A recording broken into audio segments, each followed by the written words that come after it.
बिस्मिल्लाहिर्रहमानिर्रहीम रब्बी यस्सिर वला तुअस्सिर वतम्मिम बिल खैर या फत्ताह या करीम व बिका नस्तईन रब्बि इश्रह ली सदरी व यस्सिर ली अमरी वहलुल उक़दतम मिन लिसानी यफ़क़हू क़ौली। चलिए तो आज हम फिर मज़ीद आगे पढ़ते हैं। मुरक्कब तौसीफ़ी की मज़ीद वजाहत हम चाहते हैं, हम मज़ीद उसकी तफसील में हम जा रहे हैं। तो हमने सबसे पहले पढ़ा कि मुरक्कब तौसीफ़ी जो है मुताबिक होती है, यानी सिफ़त जो है मौसूफ़ के ताबे होती है। जैसा मौसूफ़ होगा वैसी सिफ़त होंगी। तो सबसे पहले हमने पढ़ा मौसूफ़ और सिफ़त के मुताबिक क्या में होती है, एराब में होती है। नंबर 1। नंबर 2 तारीफ़ और तनकीर में दोनों में एक जैसे होते हैं। नंबर 3 तज़कीर और तानीस में एक दूसरे के एक जैसे होते हैं। और नंबर 4 अदद में एक दूसरे के ताबे होते हैं।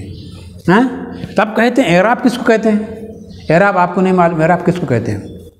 तो एराब बता रहे हैं, एराब कह रहे हैं एराब। तो सबसे पहले कहते हैं एराब लफ्ज़ की आखिरी हालत को एराब कहते हैं। लफ्ज़ की आखिरी हालत।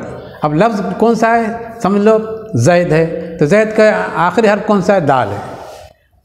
तो दाल के ऊपर जो हरकत आएंगी उसको हम एराब कहेंगे। जाल जो जे है उसमें जे के ऊपर बहस नहीं होंगी, या के ऊपर बहस नहीं होंगी। हाँ, ये समझ लो हमने अलमाउल अज़्बु पढ़ा था। अलमाउल अज़्बु, अलमा का जो आखिरी हर्फ है हमज़ा, तो उसको हम पढ़ेंगे। तो वो एराब जो उसको एराब कहेंगे। हमज़ा के ऊपर जो हरकत है ज़बर ज़ेर पेश, तो उसको क्या कहते हैं? हरकत कहते हैं, या उसको एराब कहते हैं। तो एराब से मुराद क्या है? वो लफ्ज़ के आखिरी हालत को एराब कहते हैं। और ये क्या है? ये 4 हैं। एराब कितने हैं? एराब 4 हैं कहते हैं। कौन कौन से एराब 4 है? ये कौन कौन? रफ़ा, नसब, जर। रफ़ा, नसब और जर, ये क्या है? एराब है। रफ़ा, नसब, जर। रफ़ा पेश, नसब, ज़बर, जर यानी ज़ेर। और ये तो 3 हो गए। एक चौथी चीज़ जज़म। चौथी चीज़ क्या है? जज़म। रफ़ा, नसब, जर और जज़म, ये 4 चीज़ें हुए। ये क्या है? एराब कहलाते हैं। क्या है ये? और एराब कहाँ, एराब किसको, एराब कहाँ आता है? लफ्ज़ के आखिरी हरफ पर। एराब कहाँ आएंगे? लफ्ज़ के आखिरी हरफ पे जो आएंगा वो एराब कहलाएंगा। क्या कहलाएंगा? वो एराब कहलाएंगा। लफ्ज़ के आखिरी हालत को एराब कहते हैं। और ये 4 हैं, रफ़ा, नसब, जर और जज़म। जज़म के में से मिलाया गया है। अच्छी बात। जर, रफ़ा, नसब, जर पढ़े ना हमने। तो उसमें और एक बात कह रहे हैं कि जर जो है इसम के साथ ख़ास है। जर क्या है? इसम के साथ मुख्तसर। जर जो है ज़ेर, जर यानी ज़ेर। ज़ेर जो है ये इसम के साथ है। इसमें की खासियत है कि ये सिर्फ इसम पे आएगा ज़ेर। ये जो है फ़ेल पे ज़ेर नहीं आता, फ़ेल पर ज़ेर नहीं आता। ये इसम की खासियत है। यानी जिस पर भी आप ज़ेर देखो तो ये समझ लो आँख बंद करके कि ये इसम है, इसीलिए इसके ऊपर ज़ेर आया है। फ़ेल के ऊपर ज़ेर नहीं आता, फ़ेल के ऊपर ज़ेर नहीं। वही कह रहे हैं कि जर जो है ज़ेर जो है इसम के साथ मुख्तस है, और जज़म फ़ेल के साथ, और जज़म फ़ेल के साथ। और दूसरी चीज़ क्या बता रहे हैं? जज़म जो आता है ये फ़ेल पर आता है, इसम पे जज़म, इसम के आखिर पर, इसम के आखिर अरब पर जज़म नहीं आता। उसका कोई ना कोई उसके ऊपर आखिर में हरकत आती है। हाँ, हरकत आती है उसके ऊपर, या तो ज़बर होगा, या तो ज़ेर होगा, या तो पेश होगा। हाँ, उस हर्फ के इसम के आखिर में जो है जज़म कभी नहीं आएंगी, उसके ऊपर हरकत आएंगी हमेशा। तीनों हरकतों में से कोई एक हरकत आएंगी, ज़बर, ज़ेर या पेश। अगर जज़म है तो फिर वो फ़ेल है, फ़ेल के ऊपर जज़म आता है। जज़म फ़ेल के ऊपर आता है। जैसे लम यफ़अल, हाँ, जब लम दाखिल होता है तो फ़ेल क्या कर देता है? मजज़ूम कर देता है। तो वही कह रहे हैं कि जर जो है इसम के साथ है, ज़ेर जो है इसम के साथ ख़ास है। जर जो है फ़ेल पर नहीं आ सकता, और जज़म इसम पे नहीं आ सकता, और जज़म इसम पे, ये तो एक दूसरे के ज़िद है। ज़ेर फ़ेल पे नहीं आ सकता कभी भी, और जज़म जो है, और जज़म जो है फ़ेल के साथ खासियत, जज़म जो है फ़ेल पे आएगा, इसम पे नहीं आएगा। चलिए अब दूसरी चीज़, रफ़ा की अलामत। रफ़ा की अलामत ज़म्मा। रफ़ा की अलामत क्या है? ज़म्मा यानी पेश, चाहे वो एक पेश हो या 2 पेश हो। हाँ, तो ये क्या है? रफ़ा की अलामत है ज़म्मा और पेश। और नसब की अलामत फ़तह। नसब की अलामत फ़तह। और जर की अलामत फिर फतह में दो है, एक फतह हो या दो फतह हो, तनवीन हो या एक ज़बर हो, ये क्या नसब की अलामत है। और जर की अलामत क्या है? कसरा। जर की अलामत क्या है? चाहे वो एक हो या दो हो, हाँ, तो ये क्या है? जर की अलामत है। अच्छा, जज़म हरकत के ना होने को कहते हैं। जज़म किसको कहते हैं?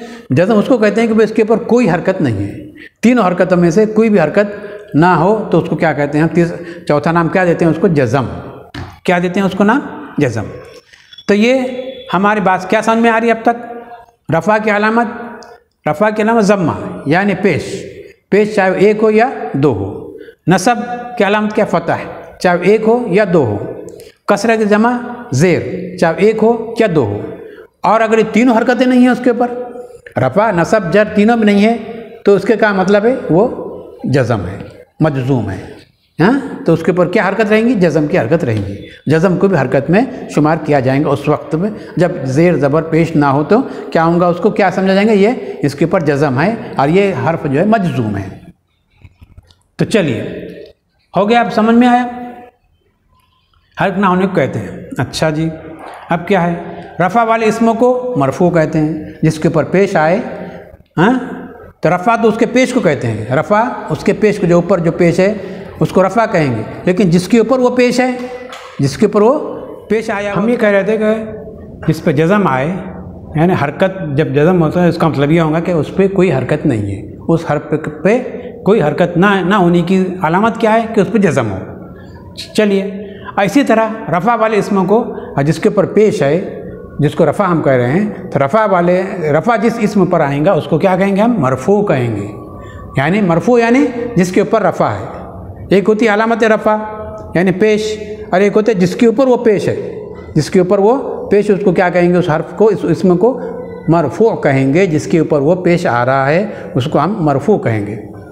इसी तरह जिस हर्फ के ऊपर ज़बर आ रहा है उसको क्या कहेंगे? मंसूब। जिस हर्फ पर ज़बर आएगा उसको हम मंसूब कहेंगे। उस ज़बर को नसब कहते हैं, और जिसके ऊपर वो ज़बर आ रहा है उसको मंसूब।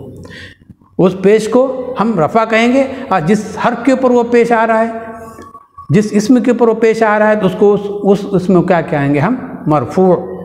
तो समझ में आया? मरफू पेश वाले हर्फ को कहेंगे, मंसूब ज़बर वाले हर्फ को हम मंसूब कहेंगे, और जर वाले इसम को मजरूर कहेंगे। जिस पे जर यानी कसरा हो, ज़ेर हो, तो उसको क्या कहेंगे? हम मजरूर कहेंगे। चलिए, अब ये हो गई हमारी बात। चलिए, अब ज़म्मा फ़तहा कसरा क्या कह रहे हैं? ज़म्मा फ़तहा कसरा एराब बिल हरकत कहे जाते हैं। ज़म्मा फ़तहा कसरा यानी ज़ेर ज़बर पेश, ज़ेर ज़बर पेश को का नाम क्या है? एराब बिल हरकत। इसका नाम क्या है? एराब बिल हरकत। ज़बर ज़ेर पेश को इस्तिलाह में, इस्तिलाह लुग़त में या लुग़त की ज़बान में क्या कहते हैं?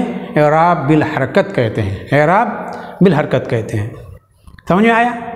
तो वही कह रहे हैं, ज़म्मा फ़तह कसरा, हाँ, एराब बिल हरकत कहे जाते हैं। इनको क्या कहा जाता है? एराब बिल हरकत इनको कहा जाता है।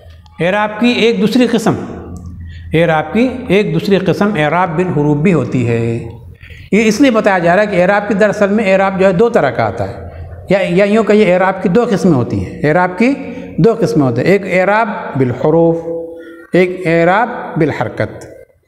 ये जो एराब जो ज़बर ज़ेर पेश के जो एराब होगा ये एराब बिल हरकत है, और एक एराब होता है हुरूफ, तो उसको एराब बिल हुरूफ कहते हैं। वो हुरूफ की शक्ल में आते हैं, वो हुरूफ की शक्ल में आते हैं। तो वही कह रहे हैं, इसको ज़बर ज़ेर पेश यानी फ़तह ज़म्मा और कसरा को एराब बिल हरकत कहते हैं। और दूसरी किस्म जो होती है एराब की, एक दूसरी किस्म एराब बिल हुरूफ होती है। एराब बिल हुरूफ जो है दूसरी किस्म होती है।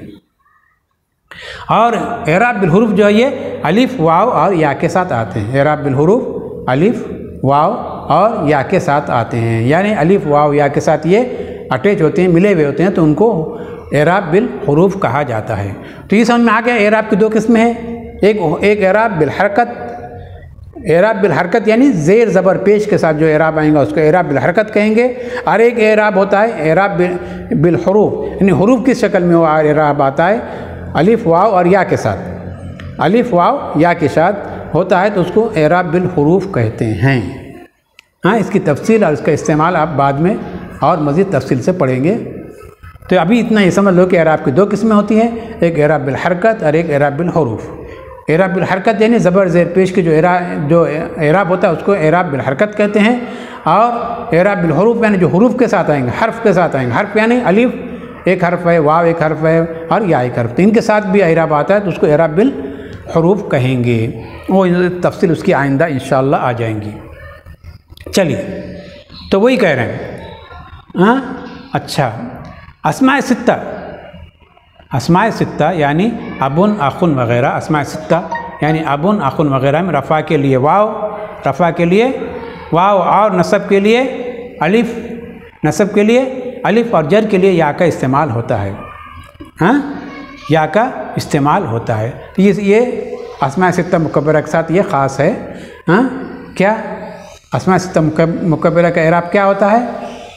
रफ़ा के लिए वाव, नसब के लिए अलिफ और कसरे के लिए या आई जाती है। अस्माए सित्ता मुकब्बरा आप आगे पढ़ेंगे, अबुन आखुन वग़ैरह वो उसके होते हैं। अच्छी बात। तो और जर के लिए या का इस्तेमाल होता है, मगर तस्निया में अलिफ रफ़ा की अलामत समझा जाता है। तस्निया में अलिफ जो है रफ़ा की अलामत, जब तस्निया अगर होगा इसम तो उसकी अलामत रफ़ा क्या समझे? अलिफ के साथ, उसकी अलामत रफ़ा अलिफ के साथ। वलदाने, गुलामाने, हाँ, तो ये क्या है? अलिफ के साथ जो है इसकी तस्निया आएंगी तो उसको क्या आएंगे? रफ़ा की हालत में। जब भी तस्निया अलिफ के साथ आएंगा तो ये समझाओ हालत रफ़ा में है, यानी अलिफ जो है उसकी हालत रफ़ा की अलामत होंगी। और नसब और जर दोनों के लिए या माक़बल मफ्तू होगा। किसका? तस्निया का एराब क्या होगा? नसब, हालत नसब और हालत जर में क्या होगा? या साकिन उससे माक़बल मंसूब, या साकिन उससे माक़बल मंसूब या मफ्तू होगा, या माक़बल मफ्तू होगा। और माबाद का मकसूर होगा, और माबाद क्या होगा? मकसूर होगा, यानी उसके माबाद के या पे क्या आएगा? नून पे क्या आएगा? कसरा आएगा, ज़ेर होगा।